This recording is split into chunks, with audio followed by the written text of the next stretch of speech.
friends, it's Jennifer today, back in the basement studio. I have been spending the last probably hour or so cleaning up. It's kind of a mess down here. And I have a clear ironing station for the first time in I don't know how long. So I decided to fill it up with stuff to film a quick episode. And I think I'm not straight, but hopefully you guys aren't bothered by that. So what I am going to do today is run through all of the table runners that I have and decide which seasons I need to make more for, because table runners are fun and easy projects to make. You can usually get one done in a day or a couple of days if they're not too complex, and they're great decoration.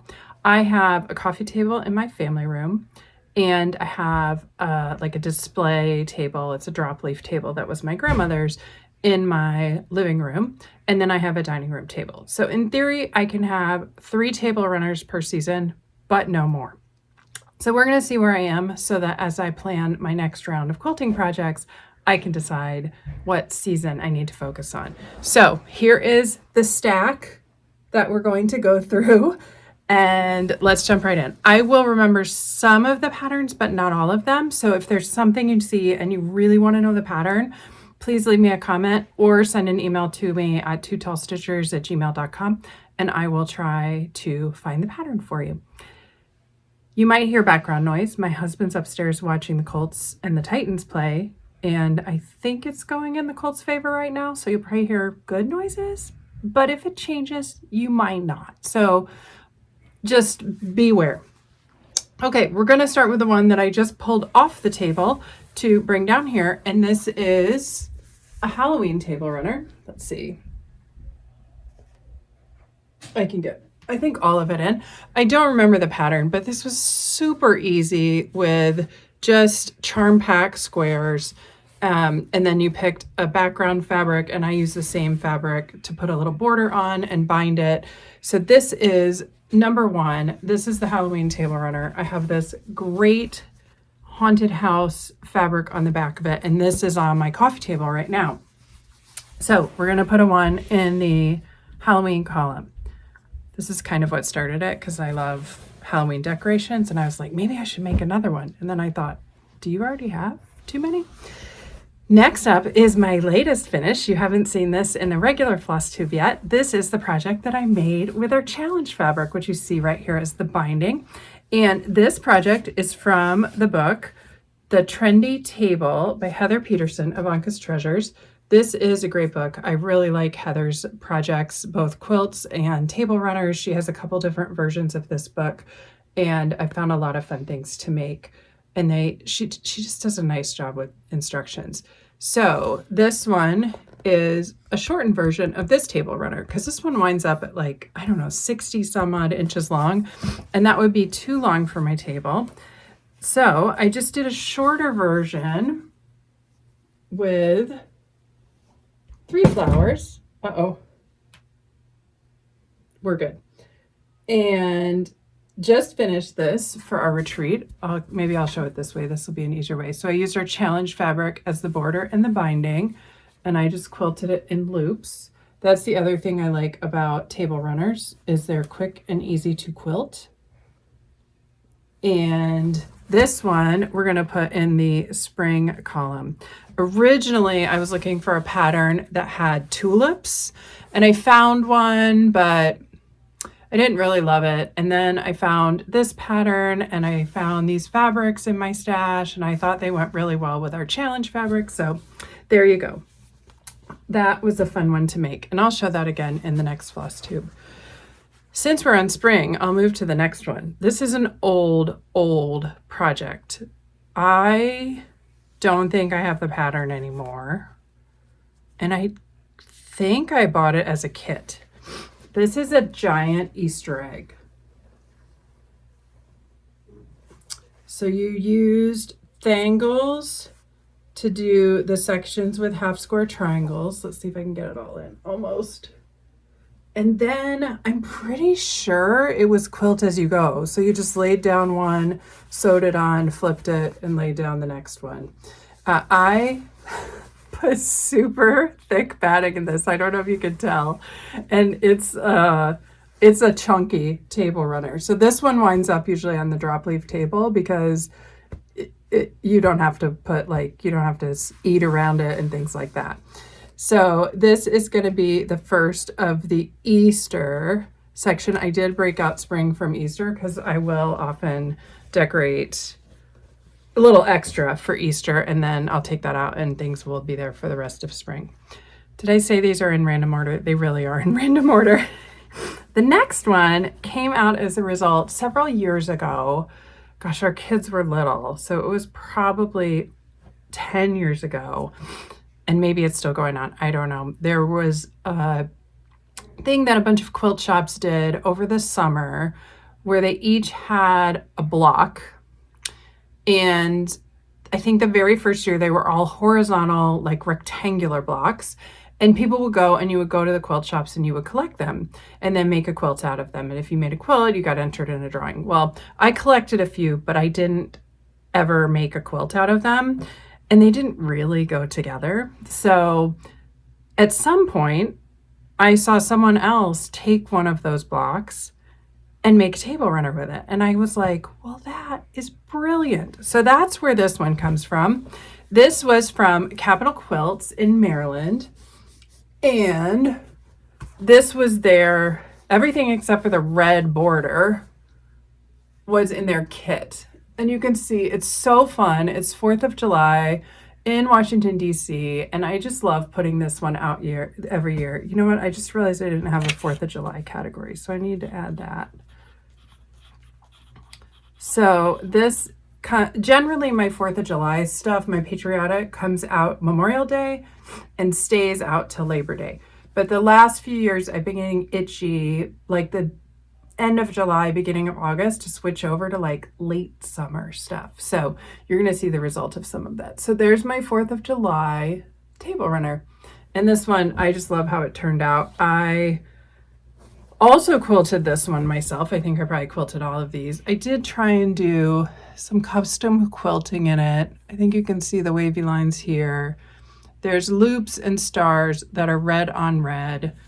I mirrored the fireworks, and then I just did a little outline stitch for the buildings, which were fused on because I wanted to make sure they would stay on. So that's number 1 for 4th of July. All right, now we move from the middle of the summer to the winter. This is, I call this a Christmas one.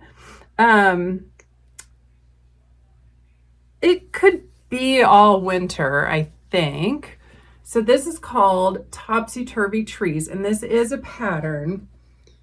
So if you want the pattern information, let me know.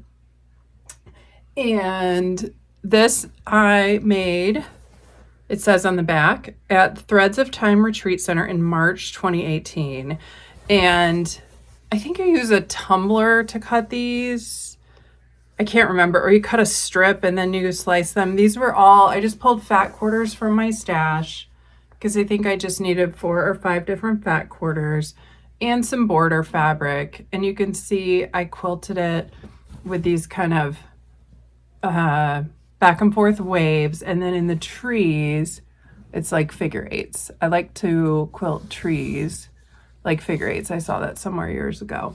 And I think I used a variegated, yes, I used a variegated green and yellow, actually for the whole quilt top.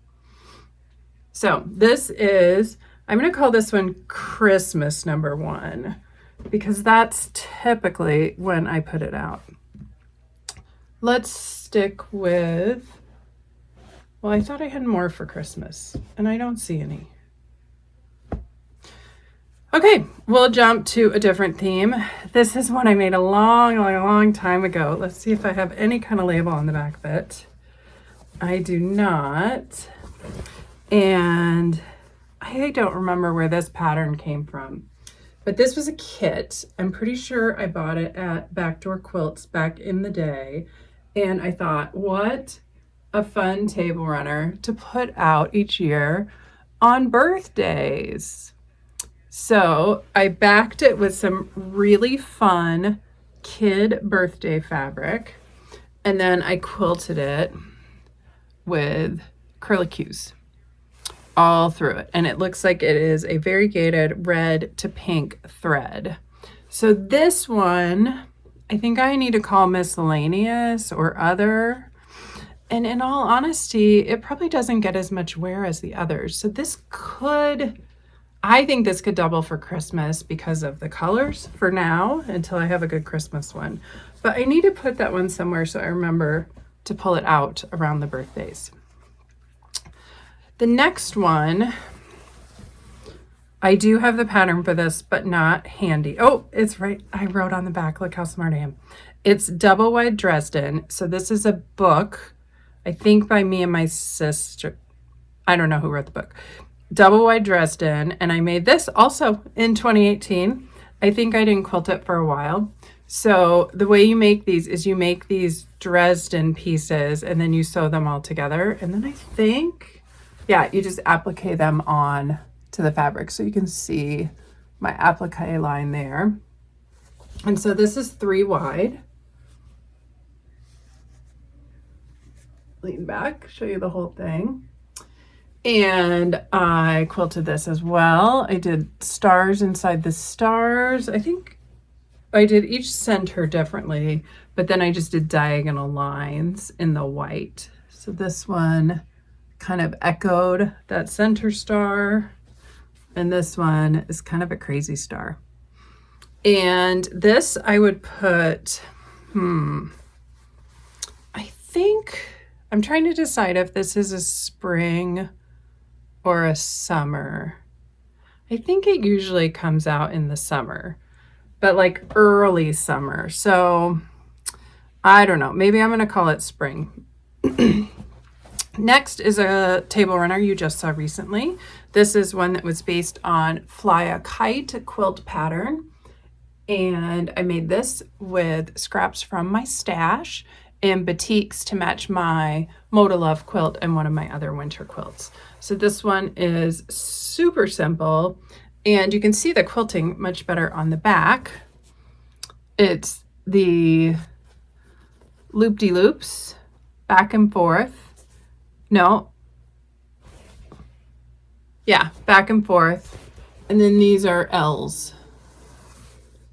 So this one is definitely intended to be a winter table runner. So that my plan is that this will go out just after I take down all of the Christmas decorations. And now I'm really perplexed because I swear I have more Christmas. I might have to look around a little bit. The next one, I think this might be my favorite table runner, but I'm going to probably say that about several of them. This is from Jaybird Quilt's Alphabet Blocks book, and it says love, and then it has a heart at the end. This is my longest table runner, and I wanted to do these alphabet blocks, and that's what the inspiration was. And I think she has in her book, she shows doing the word love. And I thought this was really, really fun. I custom quilted it, and I used my rulers for some ruler work in the insides. Let's see if I get out of there. I think it will show you. And then I did, hearts that echo each other in the white. And I did it in white, so it's hard to see, but it's great texture. And then in the heart, I echoed that as well.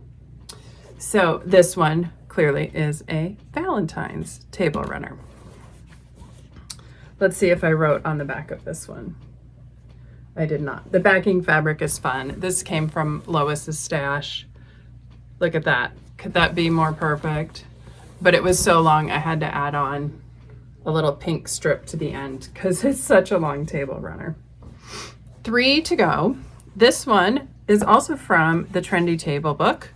It's the one right here. And I'm pretty sure I made this at a retreat. Again, we'll see if I wrote on the back. I did not. So I made this one at a retreat several years ago, and I'm pretty sure I had a charm pack for this. This is, I consider this a summer one. The charm pack was called something like Crab Shack or something like that. It was a really fun line. So you see all that, and then even the background is from that line as well. And I love that too.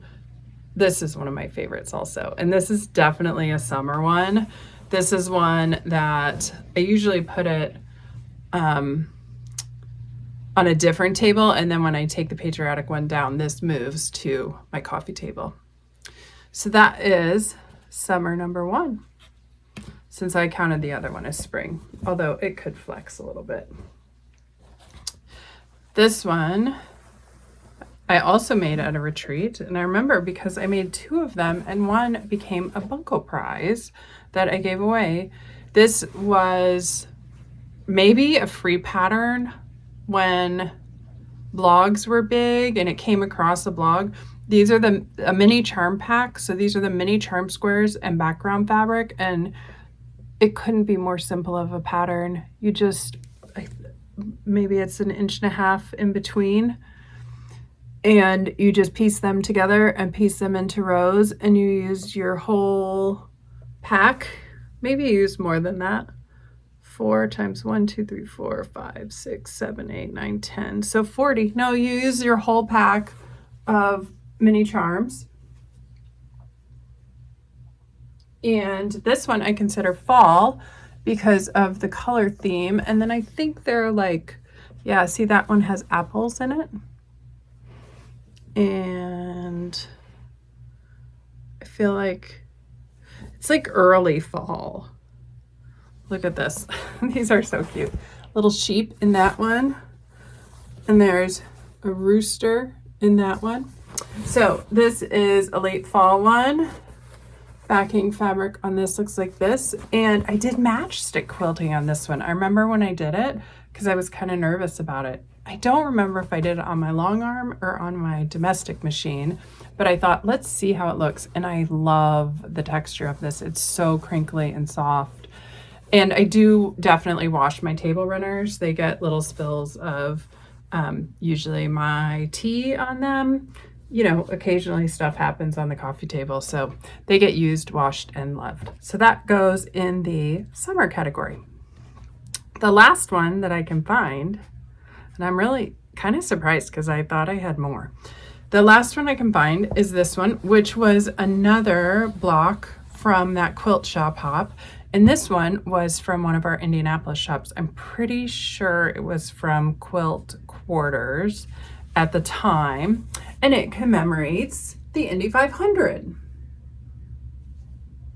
So if you don't know, the Indianapolis 500 is a big deal car race.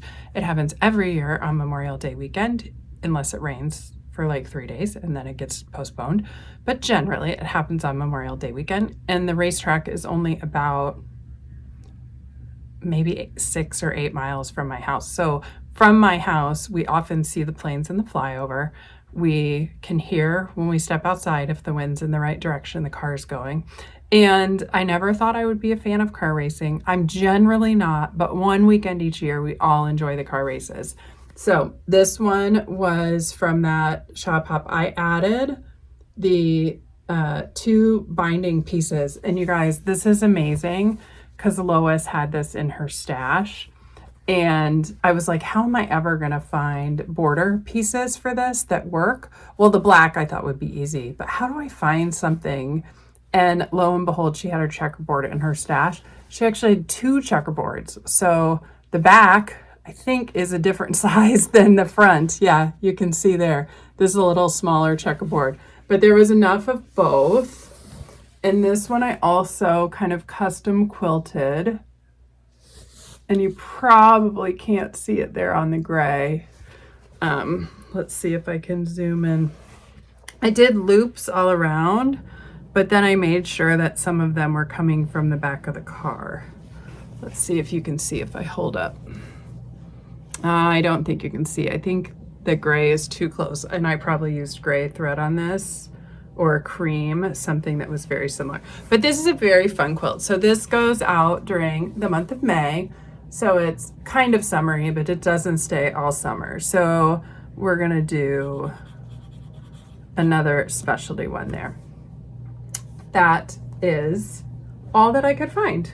And like I said, I'm a little bit surprised because I thought I had more. But here's the good news. This means I have lots of options to choose from to make more table runners. So right now, I only have one winter table runner, which means I can make 2 more. I have one Valentine's, which means I can also make 2 more of those. Or I could make something that kind of straddles, so it could be like winter / Valentine's. I'll have to think about that and stay out the whole time. Spring, I'm good. I have 2. Easter, I have 1. So I think I could make another one for Easter, or that complements the spring ones. Summer, I have 2, so I'm probably good there, especially if you add the 4th of July and the May. That equals 4 altogether, so I'm probably set on summer table runners. Fall, I forgot to label my one because I do have one fall table runner. So I definitely can make a few more of those. I love fall decorations, so that'll be top on the list. Halloween, I only have 1. Thanksgiving, I have nothing, so maybe I'll keep an eye out, or I could use a fall one that kind of stretches from fall, take it down during Halloween and then put it back up for Thanksgiving.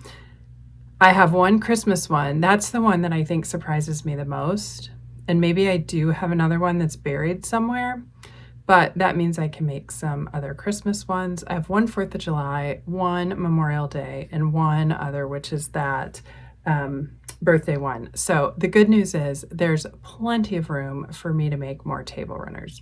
So if you have any ideas for a fun table runner pattern that you would like to see me make, or if you have made any yourself that are really fun that you would like to share, please let me know. You can email me pictures, you can tag me on Instagram, I'm at Jen Quilter, or leave a comment if there's one that you would like me to make. Thanks so much. Hope you enjoyed this little short. For those of you who are asking, like, how am I doing with empty nesting? I think this is how I'm doing, because I think this is my 3rd video by myself since the kids have left. So it is kind of amazing how you have a little bit more time in your life to do some of these things.